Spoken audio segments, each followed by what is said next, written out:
Bom dia alunos, bom dia alunas. Aqui quem está falando é o professor Chico Chicote. É um prazer estar aqui na companhia de vocês, só que dessa vez para a redação, tá? Será que vocês recordam na nossa última videoaula? Faz tempo, né? Semana retrasada. Nós falávamos de um assunto muito importante, muito interessante, que é o gênero reportagem. Isso mesmo. Reportagem é de suma importância para a sociedade, é de suma importância para nos aprofundarmos no assunto. Está aí uma das grandes diferenças da reportagem para a notícia, né? A notícia é mais cotidiana, traz informação ali do evento, do dia a dia, por exemplo, o assalto, traz informação quem foi, onde, quando, não é? Reportagem não, é algo mais trabalhado, demora mais, tem várias opiniões, tem opinião de crítico, tem os afetados pela, pelo motivo da reportagem, né? Quem fez. Então, assim, digamos que a distinção entre notícia e reportagem aí é na complexidade e no aprofundamento. Ambos os gêneros, né, fazem parte aí do rol, né, de gêneros jornalísticos. Então, se você pegar aí, olhar novamente nosso último vídeo, vocês vão ver de forma clara como se caracteriza, tá? Então, se você está lembrado, ficou para resolver uma atividade lá do nosso livro, né? Lá na página 107, não é mesmo? Então, vamos lá resolver essa atividade, tá? Para a gente não ficar devendo nada aí no nosso conteúdo programático, certo? Então, não vou ler o texto novamente. Se você quiser ler, volte ao vídeo lá e assista o texto oportuguês.com que está na página 105, tá bom? Então, vou direto às questões. Vamos lá. Lá na página 107 do seu livro didático, você vai encontrar Desvendando os Segredos do Texto. Ah, olha só, você vai encontrar isso aqui. Então, a primeira questão. No primeiro parágrafo do texto, lemos o seguinte questionamento: a vida linguística do futuro está por um fio. E a pergunta é a seguinte: qual é o sentido da expressão estar por um fio nesse contexto? Né? Que é importante que trabalhar com gêneros, trabalhar principalmente com reportagem, trabalhar com textos jornalísticos, a gente tem que ter muito em mente a questão da semântica, do sentido do que a palavra, o texto vem a trazer para a gente. Né? Então, olha só, a vida linguística está por um fio.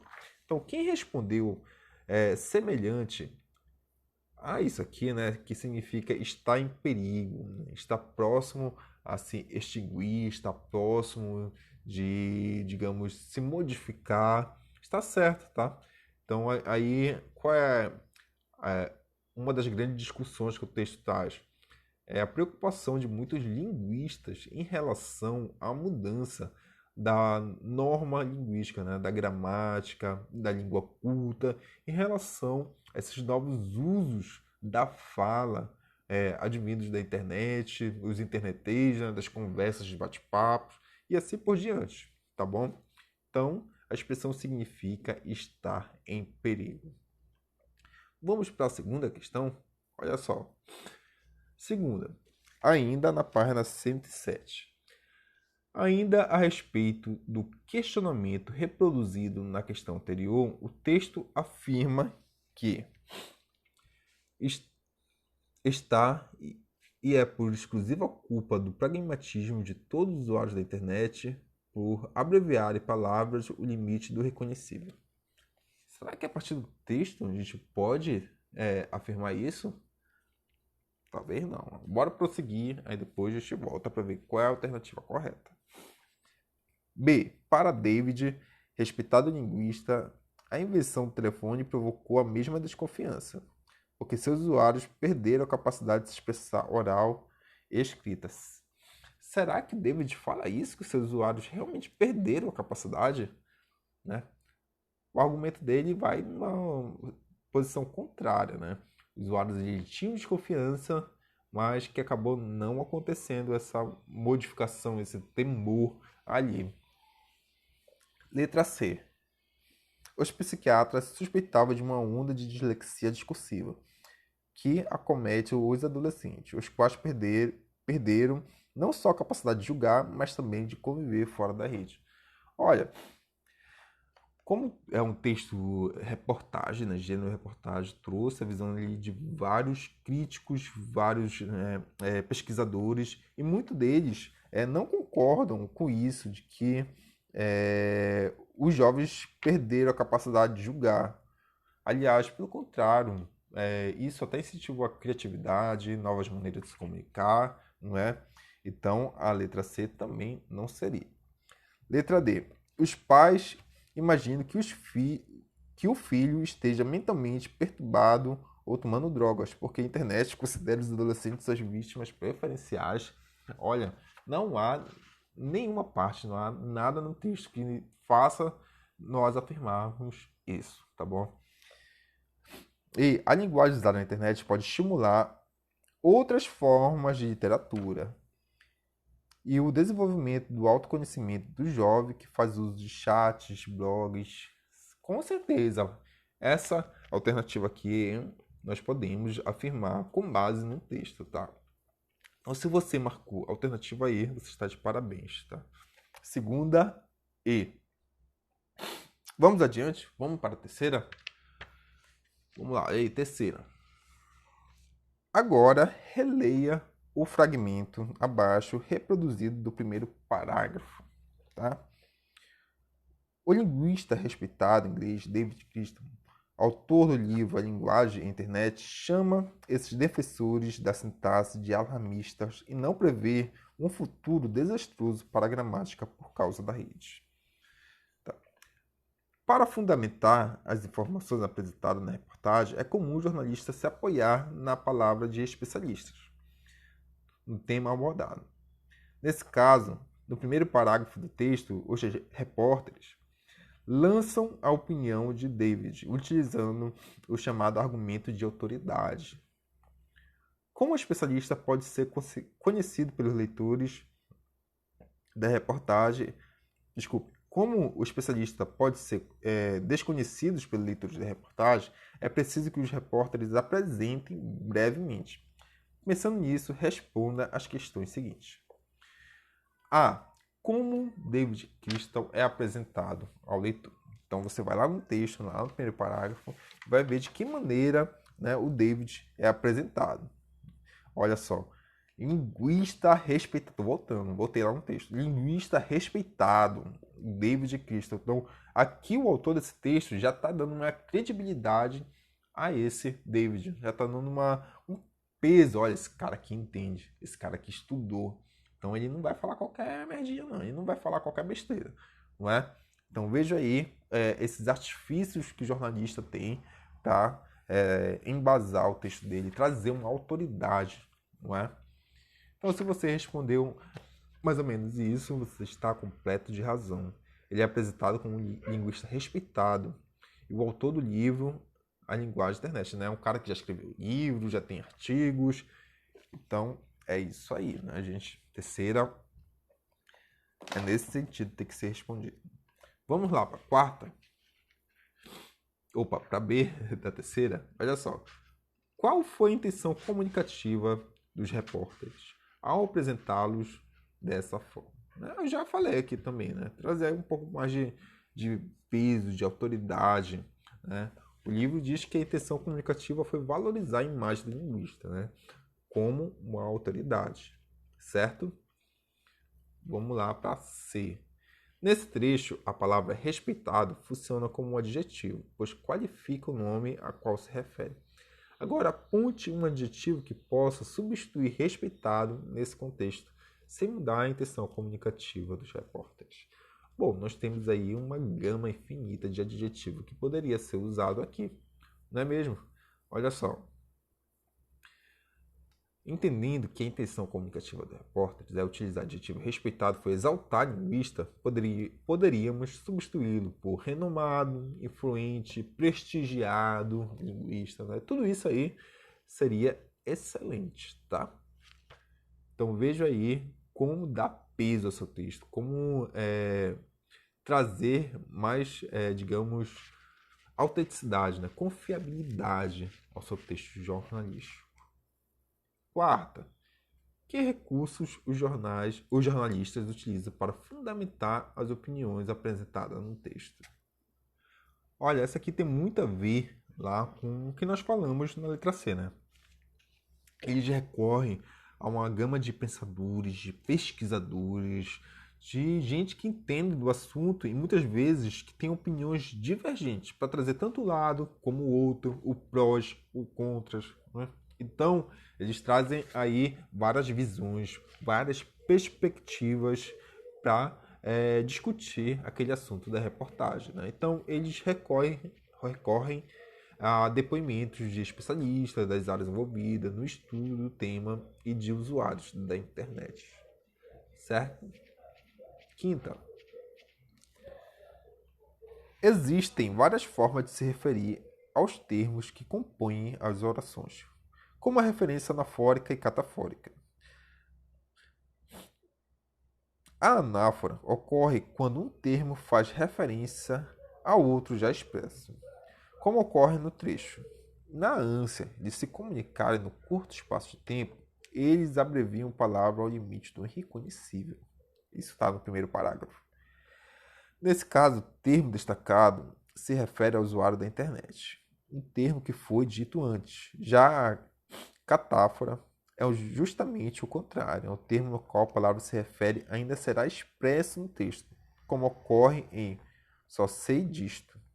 Os internetes não apresentam risco à língua. Nesse caso, disto se refere a um termo que vem depois dele, a oração. Os internetes não apresentam risco à língua. Agora analise as frases que seguem. Retirado do texto e responda se o termo destacado exerce a função anafórica ou catafórica. Olha, basicamente, essa quinta questão ela fala do ponto de vista da coesão, tá?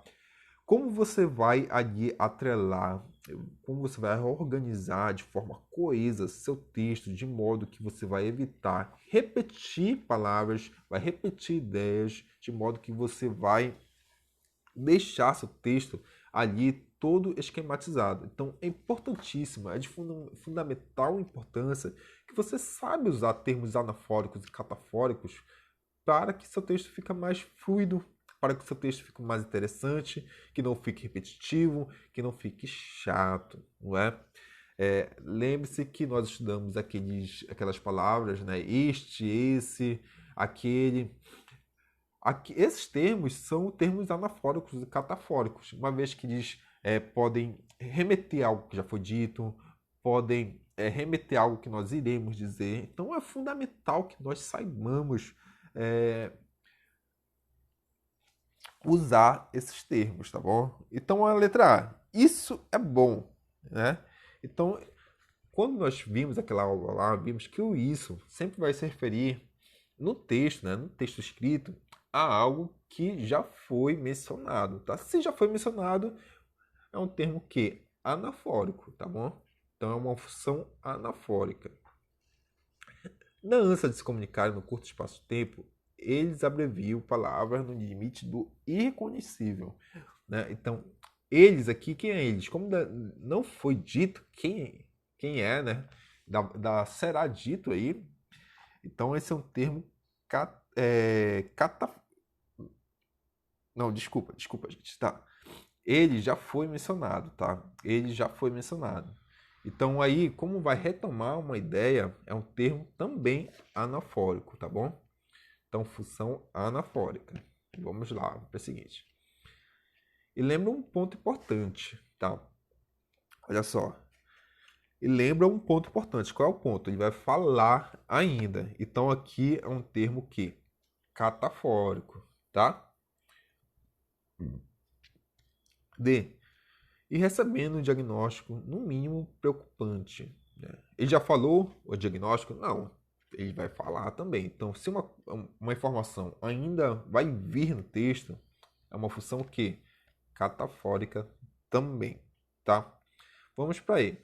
O psiquiatra refere-se aos ícones conhecidos como os emoticons. Aqui é uma função anafórica também, tá? Porque aqui ó, refere-se, já falou alguma coisa antes aí dessa construção frasal. E por fim, a F, os adolescentes sabem que ela deve ficar restrita ao ambiente da rede, tá? Então olha aqui ela, então está se referindo a algo que já foi dito antes, tá? Então, função anafórica, tá bom, gente? Vamos lá prosseguir. Sexta, analise a opção em que está corretamente caracterizada a ideia de circunstância expressa entre parênteses, tá? Analise a opção em que está corretamente caracterizada a ideia ou circunstância expressa entre parênteses. Então, olha só, ele quer uma ideia de circunstância, né? Então, vamos ver. Ninguém escreve um tratado de física com carinhas. Tempo. Será que é circunstancial isso aqui? Não, né? Sinceramente, acho até que a literatura pode ficar mais rica ao incorporar expressões de blogueiros no meio rural. Oposição, também não. Do contrário da fala, a comunicação escrita exige aprendizado, tá?